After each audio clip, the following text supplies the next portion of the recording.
Bueno, comenzamos. Bueno, vamos a dar inicio a lo que es la segunda parte de anatomía y bloqueo miembro superior, continuando con la clase que dio ayer Fran. Bueno, un poco los objetivos de esta clase, no nos va a quedar otra que hacer un breve repaso, con sobre todo un enfoque práctico de lo que es el plexo braquial, conocer cuáles son los diferentes abordajes que disponemos, sobre todo para la cirugía de brazo, antebrazo y mano. Forjar un criterio clínico, sí, para entender cuáles son las ventajas, las desventajas, las contraindicaciones y los efectos adversos a la hora de elegir qué tipo de abordaje vamos a realizar por nuestro paciente. Y por último, hacer una breve mención de lo que es la técnica Walland y bueno, y cuáles podrían ser nuestras posibles aplicaciones clínicas, sobre todo como anestesiólogos. Bueno, antes de seguir con la parte bien de anatomía un poco más pesada, nada, lo que quería un poco traer es esto de, por ejemplo, este artículo que dice cuál es el rol que cumple la anestesia regional hoy en día como nosotros como anestesiólogos. Nada, y un poco lo que decía este artículo, hoy en día 80% de todas las cirugías que se realizan son ambulatorias. ¿Qué quiere decir? Que el paciente viene en la mañana, se interna, se opera y a la tarde se va, ¿sí? Esto no solo tiene un montón de beneficios para el paciente, porque el mismo día se interna y se va, sino también para los costos. He aquí, sí, que la anestesia regional cumple un rol fundamental, sobre todo esta cirugía de ambulatorias mayores, ¿sí? ¿Por qué? ¿Qué es lo que nos permite? Primero se vio que sobre todo en las cirugías traumatológicas, más del 94% de los pacientes que se le realizó un bloqueo nervioso periférico tuvieron 0% de dolor, ¿sí? O que la intensidad de dolor a los 48 y 72 horas fue mucho más bajo que los pacientes que no se le realizaron, ¿sí? Por otro lado, los bloqueos tienen una disminución en lo que es la incidencia del dolor crónico posoperatorio, ¿sí? Obviamente, al disminuir o no usar opioides, vamos a tener una disminución directa a lo que son las náuseas y vómitos, un problema muy importante lo que es el posoperatorio, ¿sí? Se ha reducido de un 62%, que es de la técnica general, a una incidencia del 5 al 12 con los bloqueos periféricos. Y por último, las técnicas regionales permiten poder abordar diferentes pacientes que ya de por sí por sus comorbilidades serían complejos por la impacto hemodinámico, las complicaciones que podría llegar a anestesia general, ¿sí? Por lo tanto, y bueno, y a su vez también va a disminuir los tiempos de internación. Bueno, un poco lo que es la anestesia regional, se van a dar cuenta que hay una gran diferencia por ahí entre los anestesiólogos más jóvenes y anestesiólogos de la vieja escuela. Si esto está dado quizás por el advenimiento de las técnicas ecográficas, que hizo que las técnicas regionales se usen cada vez más, ¿sí? Y bueno, este artículo habla un poco de, bueno, a ver, nosotros, por lo menos como anestesia, o sea, formación básica necesitas para una vez terminada la residencia en bloqueo, fíjense que para hombro, ¿sí? Y para todo lo que es cirugía debajo de hombro, interescalénico, ¿sí? Que habló ayer el Borna, bueno, bloqueo del tronco superior, y en cuanto a cirugías que son debajo del hombro, bueno, bloqueo del plexo axilar, infraclavicular y supraclavicular. Fíjense que el montón de bloqueos que existe, esto nos lo nombra como algo elemental, ¿sí? Para la formación de un anestesiólogo. Bueno, y ahora sí, metiéndonos un poco de lleno a la clase, muchas veces cuando nosotros decimos, bueno, ¿cómo se forma el plexo? Hay como un speech que decimos, bueno, se forma de la raíz anterior de los nervios raquídeos y demás. Bueno, ¿de dónde viene esto? ¿Sí? En la constitución, ¿sí? De un nervio vamos a tener ramas anteriores y ramas posteriores, ¿sí? Las ramas anteriores van a salir de la motoneurona alfa, ¿sí? Del asta anterior, que van a dar la parte motora, y la parte sensitiva o aferente va a llegar a la parte dorsal de la médula, ¿sí? A partir de, el ganglio de raíz dorsal. Estos dos componentes, tanto sensitivo como motor, ¿sí? Se van a formar el agujero de conjunción y va a formar los nervios mixtos, que a su vez se van a dividir en dos ramas, y esto es lo importante. Una rama posterior, que va a inervar todo lo que son los músculos epizomíticos o del neuroeje, ¿sí? Que una vez que sale el agujero de conjunción rápidamente se va hacia atrás, y una rama anterior, ¿sí? Que se junta con las raíces anteriores de los otros niveles para formar plexos. He aquí, entonces, el speech, que decimos, bueno, el plexo... Ah.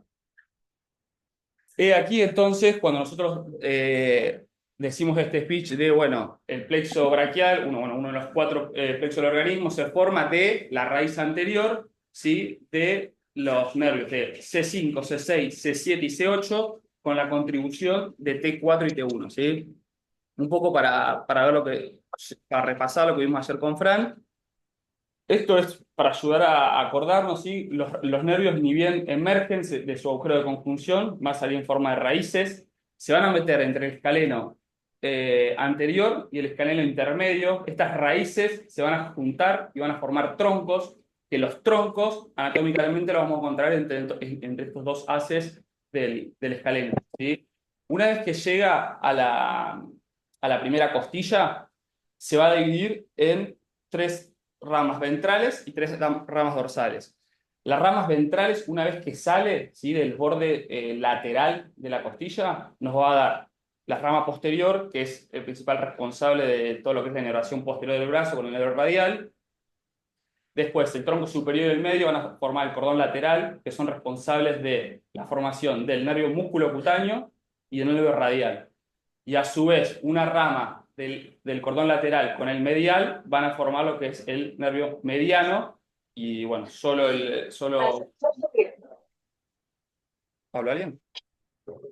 Bueno, una rama terminal del cordón medial va a dar músculo cutáneo. Fíjense que de estos cuatro nervios terminales, ¿sí? Se da la inervación total de lo que es el brazo, ¿sí? Tenemos territorio del radial, tenemos territorio del cubital, territorio del medial, medial, radial, cubital. La única zona que no estaría que estaría ya a medias sería, primero, la parte interna, ¿sí? De la axila y tercio superior del brazo, que tiene una rama del cutáneo braquial anterior, que es rama del cordón medial, y por otra parte, la parte del hombro, que lo habló ayer Frank, que es nervio supraclavicular, rama, habíamos dicho, del plexo cervical, y por otro lado, el nervio axilar, rama del tronco lateral, ¿sí? Bueno, entonces, a la hora de realizar estos bloqueos, nos puede llegar a servir en la evaluación semiológica si el bloqueo anduvo estas cuatro cosas, que es empujar, sobre todo para ver la inervación del músculo cutáneo a través del bíceps, empujar, que es a través del bíceps, traccionar para evaluar el territorio del radial, la parte posterior del brazo, y después pellizcar tanto en la zona interna para evaluar el medial y en la zona externa para evaluar el cubital. Y podemos con esto determinar si tenemos un bloqueo completo, si nos quedó algún tronco o división sin bloquear. Bueno, ya metiéndonos de lleno los diferentes tipos de bloqueos que tenemos, vamos a empezar por el primero, que es el bloqueo supraclavicular. Bueno, es excelente opción para lo que es codo y mano. Se puede usar también para el tercio superior del brazo y se podría llegar a usar para hombro siempre y cuando lo combinemos. ¿Con qué lo tenemos que combinar? Bueno, con un axilar y con un supraescapular. Si el paciente tiene un tronco superior difícil o un interescánico difícil, combinando los bloqueos podemos llegar a hacer un hombro con un supraclavicular. Las complicaciones, esto lo voy a nombrar ahora y ya medio va a quedar para el resto de los bloqueos. Tenemos las generales, ¿sí? Que van a estar directamente vinculadas con la técnica, que es, bueno, inyección intravascular, formación de hematoma, neuropraxia. Fíjese que todas estas cosas las podemos disminuir con dos cosas. Primero, con técnicas ecoguiadas, ¿sí? Mayor precisión, neuropraxia, utilización de neuroestimulador y a su vez, bueno, regular el tema de la presión del anestésico local con cual inyectamos. Y por otro lado tenemos las particulares, que estas sí son propias de los bloqueos, que vamos a tener riesgo de neumotórax, también raro si se utiliza técnica coguiada, bloqueo de nervio frénico hasta un 50%, hay bibliografía que dice hasta el 70%. Recuerden que a medida que nos vamos alejando de las raíces del plexo, las posibilidades de bloquear el frénico cada vez son menores. Y por último, síndrome de Claude-Bernard-Horner por bloqueo de la raíz ascendente simpática. ¿Bien? Las contraindicaciones van a ser genéticas o iguales a los otros, iguales a todos los otros. O sea, vamos a tener las generales, que son las mismas que puede tener cualquier otro paciente. Infección sobre la piel en el sitio de la inyección, que el paciente tenga un estado psicológico que dificulte por hacer la técnica, que el paciente se resista, etc. Diga. ¿Sabes cómo hacer? Siempre se puede disminuir eh, el daño que uno le puede llegar a hacer al nervio cuando lo pinchamos con la aguja, si se puede hacer con una aguja que sea como se hace en la claro. Sí. Perdón. De hecho, hay artículos que a vos te nombran la diferencia, o sea, vos la diferencia entre una aguja que usa una Payún y una Raki, más allá de que hay una diferencia en el material, el cual uno es mucho más refractante para verse con el eco, la punta, si vos te fijás, es diferente, es mucho más roma que la punta.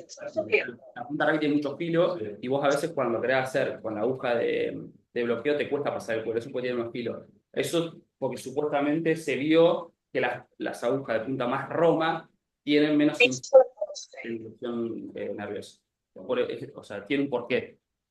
Después habría que buscar o sea, artículos bien al detalle cuál es la diferencia, pero hay un porqué. O sea, siempre que tengamos una Payún deberíamos hacerlo con una Payún y no con una aguja de Raki, sobre todo también por el filo y bueno, porque es más fácil hacer la técnica. Bien, en cuanto a después, bueno, aquellos pacientes que son añosos por un panículo adiposo aumentado a la altura de lo que es la región supraclavicular, se puede llegar a complicar también por muchas veces pacientes que son de cuello corto. Y por último, hay que tener cuidado de rezarlo de forma bilateral por el riesgo de urgencia respiratoria, por dos tipos. Primero, porque siempre se tiene el riesgo de punzar el frénico, de bloquear el frénico, y segundo, por el riesgo de neumotórax que tenemos. Entonces, no es un bloqueo desaconsejado para hacerlo de manera bilateral. Bueno, en cuanto al posicionamiento, es tan importante como el bloqueo en sí. Es importante que nosotros tengamos alineados los ejes entre el ecógrafo, el paciente, el transductor, la aguja y nosotros anestesiólogos, ¿sí?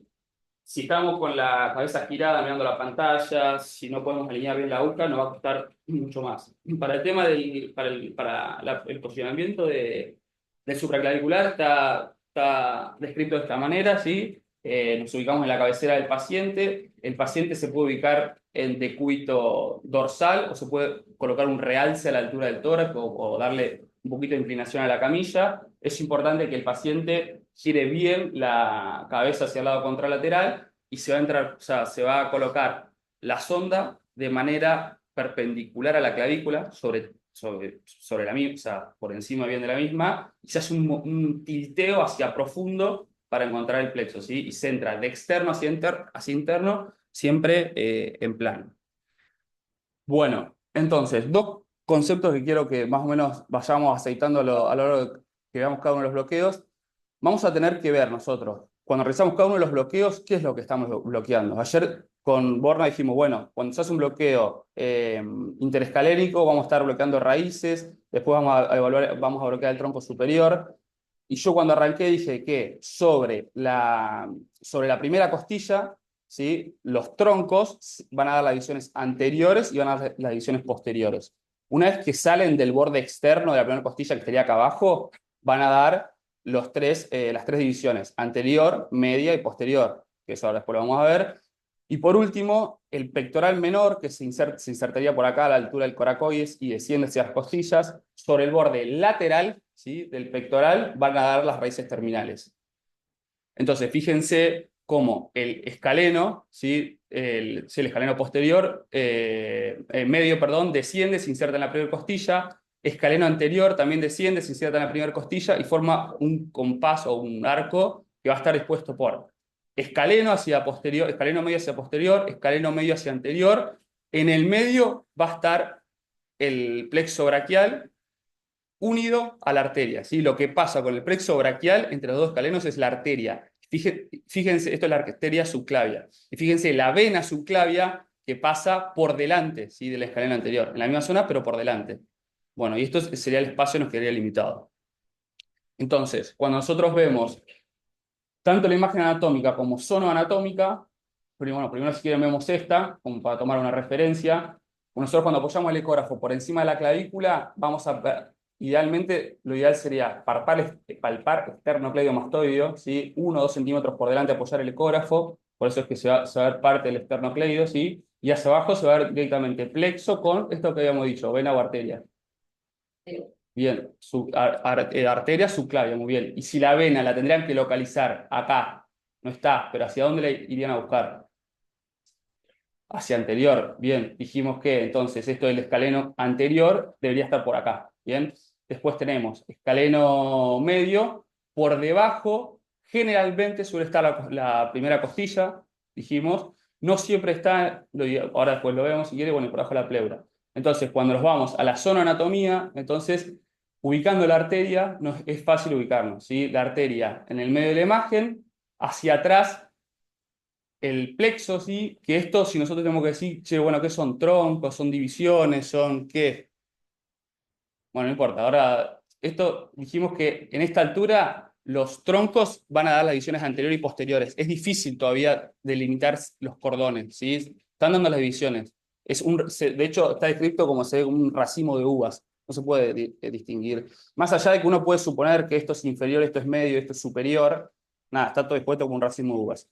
Entonces, hacia abajo, esto va a ser primera costilla, hacia la parte posterior pleura, con el sliding pleural, vamos a tener escaleno medio, escaleno anterior, y acá, esto que empieza a aparecer acá, entonces, ¿qué sería?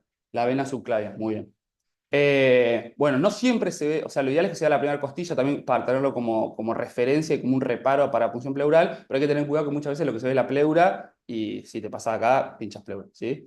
Eh, Eso, y a ver si hay algo más como para hablar de acá. Juan, y lo que dice la teoría, más allá de que pueda ir si ves en el curso de la emisora, arriba tenés el tronco superior con sus divisiones anterior y posterior, y lo que se muestra más el posterior es el nervio supraescapular, que es el nivel ya consistentemente partido, pues generalmente parte del tronco superior una vez que cruza el hiato interescalénico.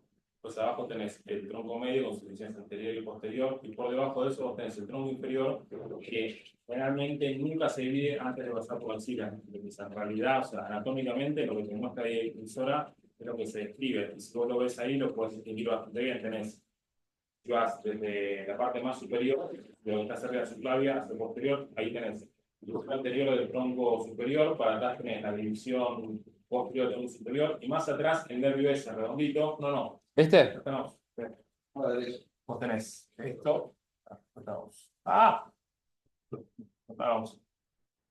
¿Se pareció, boludo? Para. Vos tenés división anterior del tronco superior, división posterior del tronco superior, nervio supraescapular. Después, si te das más para arriba, tenés tronco medio con su división anterior y su división posterior bien divididas. Y por debajo tenés el tronco inferior que no se divide todavía. Esa es la disposición que van a ver en el 90-95% de los casos, y es la disposición descrita normalmente en la anatomía. El tronco superior es el primero que se forma. Como están dispuestos así, C5 y C6 se ponen primero, como el tronco superior y se dividen primero.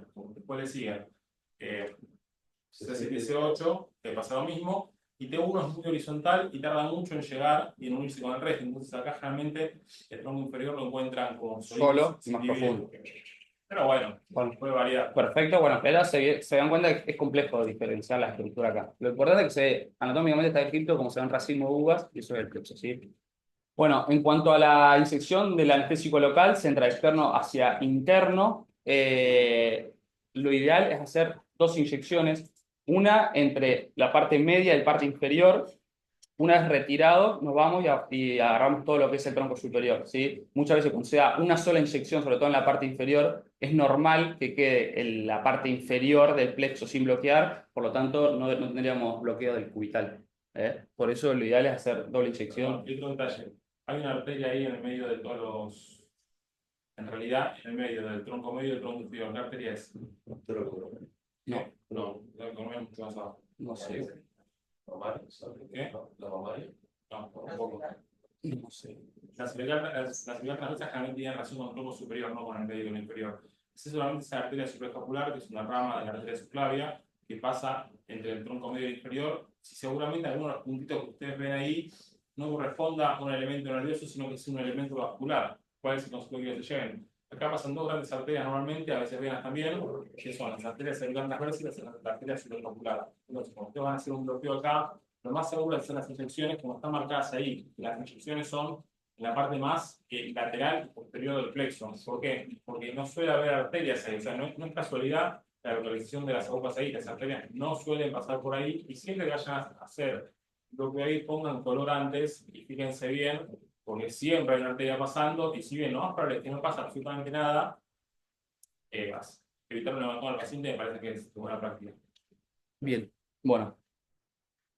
Bueno, continuando con el próximo de los bloqueos, bloqueo infraclavicular, misma posición que para el supra, puede estar de manera lateral al paciente o sobre el paciente con el ecógrafo cruzado, alineando ejes.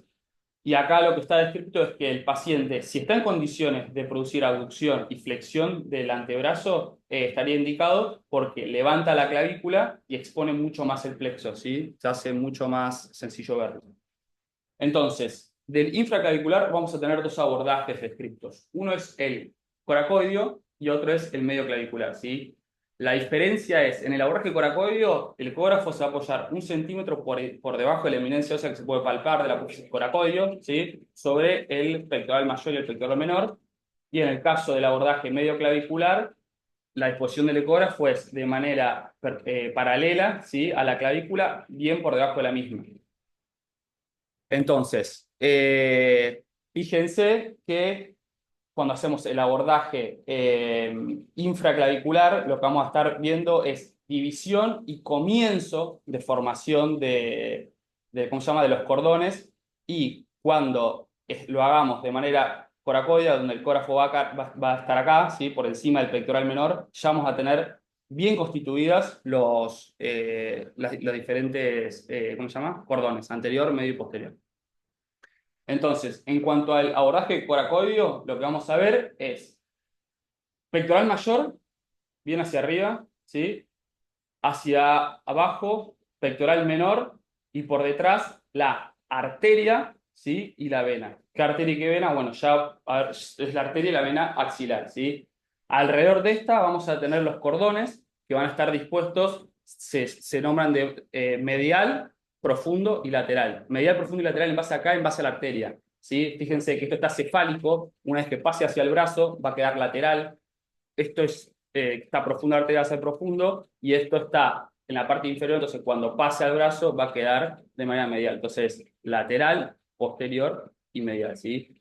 Bueno, el abordaje va a ser desde arriba, desde cefálico hacia abajo. Muchas veces lo que tiene este bloqueo es que la aguja entra tan horizontal que no tenemos, o sea, no logramos bien divisar la aguja, y con hacer un depósito anestésico local en forma de U alrededor de esto, podemos conseguir un buen nivel de bloqueo.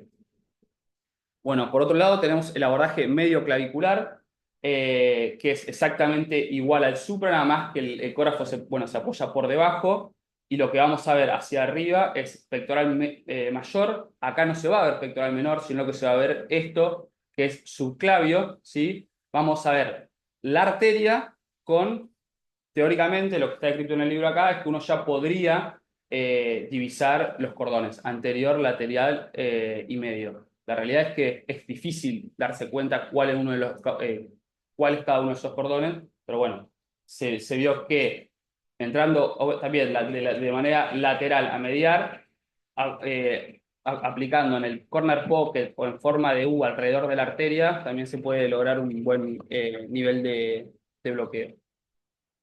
Bueno, Acá hay un detalle. Hubo unos estudios anatómicos con respecto a las disposiciones de las fascias dentro del plexo braquial, y lo que vieron es que en un gran porcentaje de la población vos tenés un comportamiento facial distinto para los troncos secundarios, posteriores y mediales, que para el lateral. O sea que el posterior y el medial tenían un comportamiento facial distinto que el lateral. ¿Por qué se hicieron estos estudios? Porque estaban viendo que había algunos infra que fallaban y no se entendían el motivo. Ahora, la verdad es que si vos pones anestésico local por detrás de la arteria en forma de U, lo más probable es que tengas un bloqueo en la gran parte de la población. Pero lo que se sugirió es que para asegurar aún más el bloqueo, lo que hace es que deposites 2/3 del anestésico local en justo posterior a donde está la arteria, que es acá. Oh, ahí, este nivel. Y 2/3 acá, y que después retires la aguja y que hagas el resto de inyección solamente en el fascículo lateral, justamente para evitar que pacientes que tienen una división franca entre los fascículos laterales y el medial y posterior, o sea, están en movimientos faciales diferentes, y que logres que el bloqueo tome con más consistencia. Me parece que no toma nada hacerlo, los estudios anatómicos son reales, existen y demuestran que las fascias claro, una fase muy gruesa, después una barrera de difusión muy importante. Y exactamente lo mismo pasa con el Medio clavicular. medio clavicular o no, Infraclavicular. O costo clavicular. costo clavicular, o el costo clavicular. También acá tenemos los mismos fascículos o troncos secundarios y tenemos las mismas fases. Entonces también sería conveniente hacer dos inyecciones, una a nivel del fascículo lateral y otra a nivel de los fascículos posterior y medial. Como una pequeña modificación recontra boluda que podría asegurar mayor consistencia de bloqueo. De todas formas, generalmente funciona si es una inyección de gran volumen en el medio, porque está todo cerca y realmente las fases no son tan gruesas, difunden, pero tal vez tiene más latencia o en el peor de los casos no funciona. Bien, y otra cosa me había olvidado, obviamente diferencia entre coracoide y medio clavicular, incidencia de parálisis frénico y de neumotórax. En el abordaje coracoideo la incidencia de neumotórax es casi nula, y igualmente para el frénico, parálisis frénico. Bueno, después otro bloqueo que vamos a ver es el bloqueo de lo que es el nervio intercosto braquial, ¿sí? Ahora vamos a ver bien, o sea, la parte, este nervio da inervación sensitiva a lo que es la parte superior, ¿sí? Interna del brazo.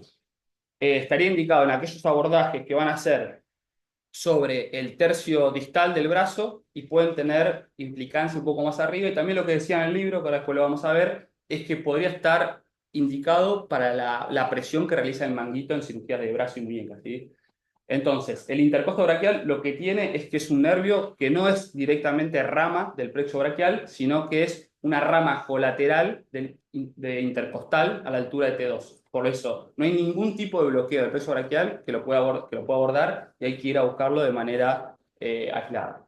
Entonces, la inervación sensitiva que va a dar es esta parte que está dada por dos nervios.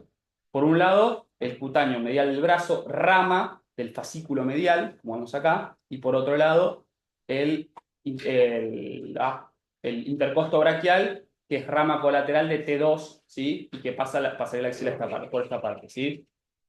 Entonces, la manera de bloquearlo va a ser yendo a buscar en la parte externa, ¿sí? del hueco axilar, se hace una BON de 5 a 10 miligramos de lidocaína de manera subcutánea, barriendo de posterior hacia anterior, ¿sí? Y esto también está descrito que se puede hacer de manera sonoanatómica. Yo busqué con respecto a la utilización del manguito y este tipo de bloqueos, bueno, por ejemplo, este paper, que lo que nos dice es que o sea, el dolor producido por el manguito isquémico no es una cuestión local a nivel del brazo por la presión, sino que está directamente vinculado por las parestesias y la isquemia arterial que se sucede tal. Por lo tanto, la implicancia de este tipo de bloqueo solo para cubrir el dolor del manguito no estaría indicado, y lo que ahí sí se indicaría es profundizar la sedación. Si al paciente le duele por el manguito le molesta, bueno, profundizar la sedación o hacer analgésico de manera endovenosa. Bien, bueno, después ya yéndonos más hacia... Un paréntesis de eso, hasta inclusive manguitos femorales que te ponen 300 milímetros de mercurio con sedación no puedes plantear. No sé dónde salió el concepto de que tenés que sí o sí hacer un bloqueo cuando puedes sedar tranquilamente. Obviamente tenés que esperar que le saquen el manguito para hacer la sedación, pero con sedación puedes plantear cualquier manguito. Y el dolor es isquémico, como decís vos. Entonces, para el dolor isquémico tiene el bloqueo principal que ya están haciendo. Cuando ustedes bloquean el plexo, no sé, hacen un bloqueo axilar, bloquean todo eso, al bloquear toda la inervación accidental están bloqueando el mayor componente del dolor del manguito, que es la isquemia de repercusión cuando suelta el manguito. Por eso el bloqueo femoral en realidad no estás aliviando, porque realmente te lo pones muy arriba y el femoral ahí, las ramas que das son muy pocas, tenés un montón de componentes, tenés el circulador, tenés el femoral lateral, tenés ramas del femoral que nacen más accidental que por ahí no agarrás. Entonces, lo principal es bloquear el dolor isquémico que se hace está bonito esa aclaración. Bueno, en cuanto al bloqueo axilar, excelente bloqueo para que es también muñeca, antebrazo y mano, ya tercio superior del brazo no nos serviría, y el plexo a esta altura va a discurrir formando parte del paquete neurovascular. Bueno, nada. Esto lo vi y me pareció interesante. Es una referencia anatómica de cómo suelen discurrir en base a la arteria, ¿sí? Si trazamos dos ejes, vamos a ver que el nervio musculocutáneo suele discurrir entre hora 9 y hora 12. Generalmente se mete el musculocutáneo en lo profundo ya del bíceps y del coracoraquial. Entre hora 12 y hora 3 va a estar el mediano la mayoría de las veces, hora 3, hora C el cubital, y hacia hora 9 y hora 6 el radial. ¿Sí? Obviamente esto tiene un montón de variabilidades anatómicas, conocidas, ¿sí? Lo más frecuente es lo que yo les nombré en el 67%, bueno, pero hay variabilidades. He aquí que quizás uno de los bloqueos que más, obviamente todos se benefician, pero que más se bloquea de hacer neuroestimulador, para saber, sobre todo con el radial, que muchas veces se presta duda porque está atrás de la arteria y demás, bueno, ver realmente qué estimula cada uno de los nervios que voy a bloquear, ¿sí? Entonces, posición, bueno, la misma que para los anteriores, lo que necesita acá sí o sí es que el paciente pueda producir abducción del brazo, ¿sí? En cuanto a la imagen sonoanatómica, vamos a ver el paquete vasculonervioso ubicado en cara interna del brazo, ¿sí? Bueno, hacia acá va a estar el húmero, por supuesto, hacia adelante cara bíceps y coracoraquial y hacia atrás el tríceps, ¿sí? Fíjense, músculo cutáneo, la mayoría de las veces se ve como una estructura hiperecogénica, ¿sí? De bordes hiperecogénicos y hipoicoica en la parte media o baladita, que ya se abrió, ¿sí? Se abrió antes y se metió en lo profundo del músculo, ¿sí? Y si acá trazamos lo que dijimos hoy, un eje que sea de 12 a 6 y de 3 a 9, vamos a ver, hacia la parte externa acá, vamos a ver el mediano. Parte inferior cubital y parte inferior y profunda radial, ¿sí? Fíjense, esto para aclarar, este es un bloqueo que tiene gran cantidad de plexos venosos y por lo tanto el riesgo de LAST es mayor. O sea, no tenemos riesgo neumotórax, no tenemos riesgo de parálisis del fénico, pero sí un riesgo aumentado de incisión intravascular por la gran cantidad de plexos venosos que hay, ¿sí? Esto es una vena, esto de acá atrás es una vena, ¿sí? Por lo tanto, hay una serie de precauciones especiales que tenemos que tener. Bueno, como ya habíamos dicho, uso de neuroestimulador, mayor riesgo de LAS. Para disminuir esto, durante el barrido tenemos que evitar realizar presión para no colapsar los vasos. Por otro lado, bueno, siempre inspirar antes de inyectar. Y se recomienda más la inyección de múltiples cantidades de anestésico local a una gran inyección como se suele hacer en los otros bloqueos. Bueno, y ya... Pediatría, ¿se recomienda hacer bloqueo axilar? ¿Sí o no? Porque sé que se usa bastante en pediatría, ¿no? el bloqueo axilar no se busca, no, o sea, generalmente el bloqueo infra no se usa axilar justamente porque los pulsos son aún peores en niños, tienen mayor función. Si bien indicaciones bajas y la evidencia es casi nula, es como una recomendación de experto, evitar el bloqueo axilar si podés y hacer otro bloqueo. Realmente que se hace infra. Ok, bien. Bueno, y después por último, y por ahí quizás menos importante, son lo que son los bloqueos distales de la extremidad superior, ¿sí? Agarrando las ramas terminales, que serían musculocutáneo, radial, cubital y mediano. Un par de aclaraciones para nombrar. Lo primero es que las indicaciones serían cuando son procedimientos muy selectivos que se quiere hacer, no sé, una cirugía de dedo meñique donde el paciente realmente se beneficiaría de hacer un bloqueo cubital, o muchas veces se puede utilizar como rescate a otros bloqueos. Bueno, no sé, por X motivo hicimos un interescalénico, por ejemplo, no, el interescalénico no nos va a agarrar la parte inferior, el tronco inferior, entonces, bueno, podemos hacer un interescalénico e ir a buscar directamente el cubital y bloquearlo de manera distal. El riesgo que tiene este tipo de bloqueo es que como son estructuras que suelen estar en espacios mucho más delimitados, el riesgo de lesión nerviosa es mayor, de neuropraxia por aumento de la presión local, y por lo tanto va a estar contraindicado el uso de catéteres en el mismo, ¿sí?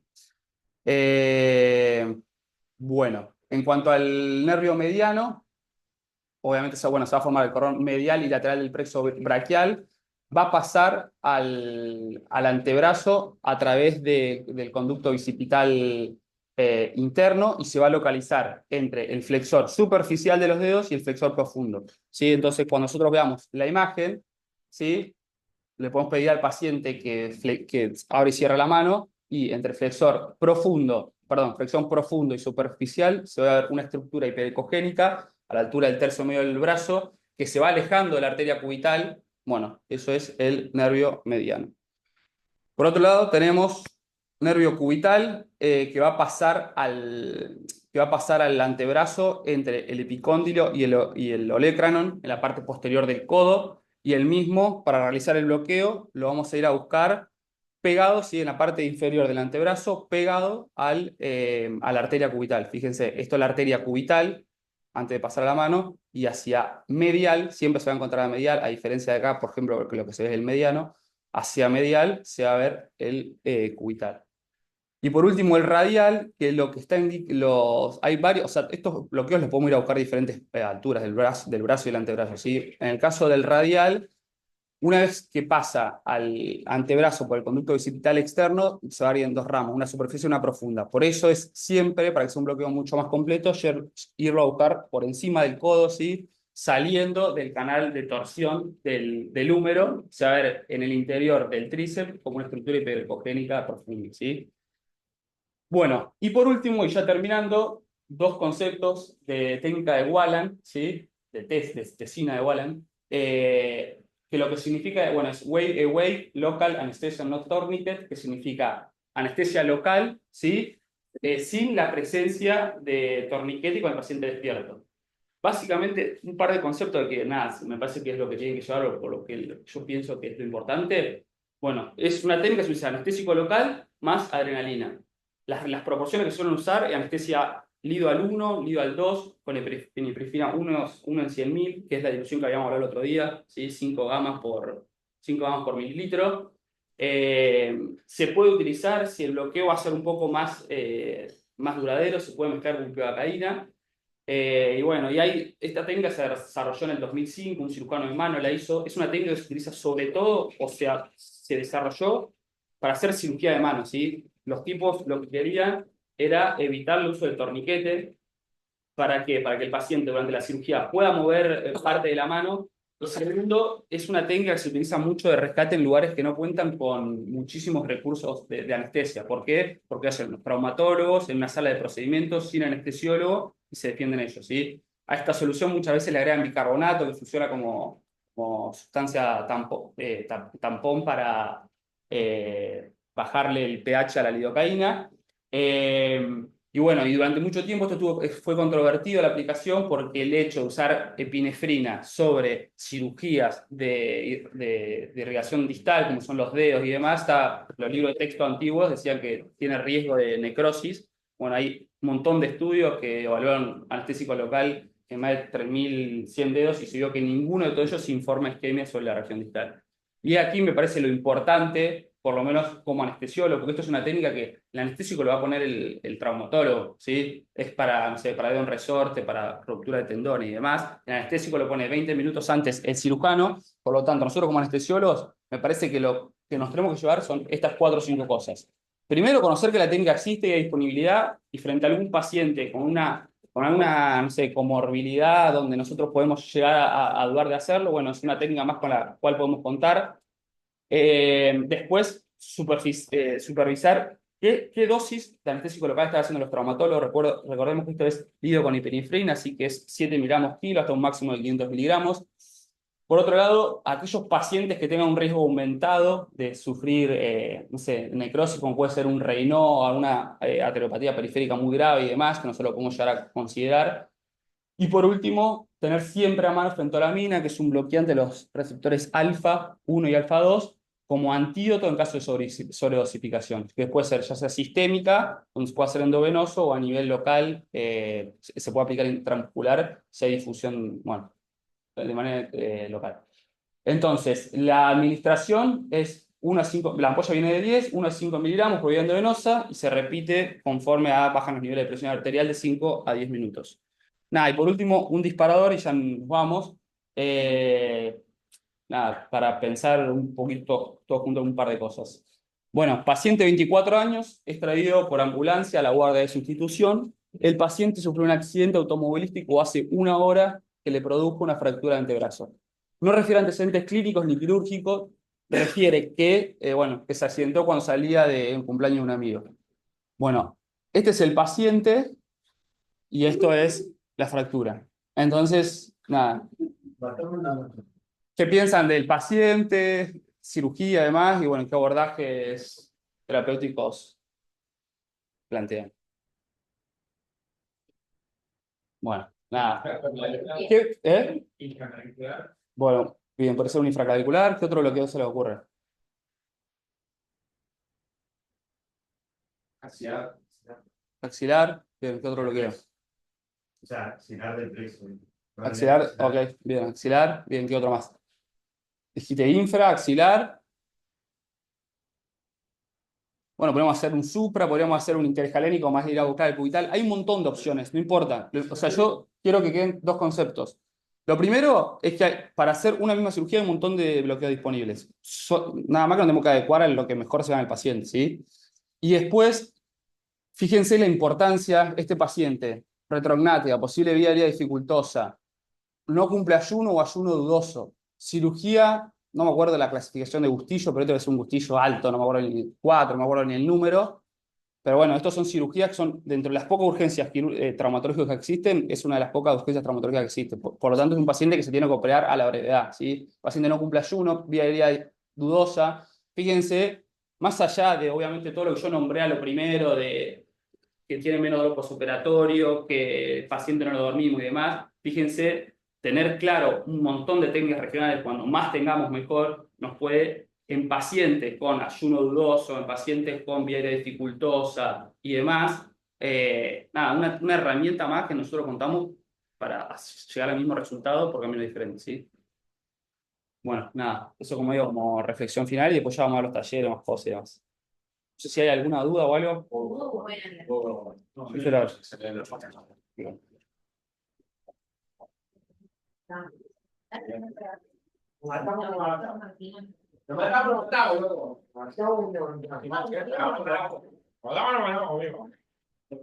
Pero alargamos las 8, cuidado.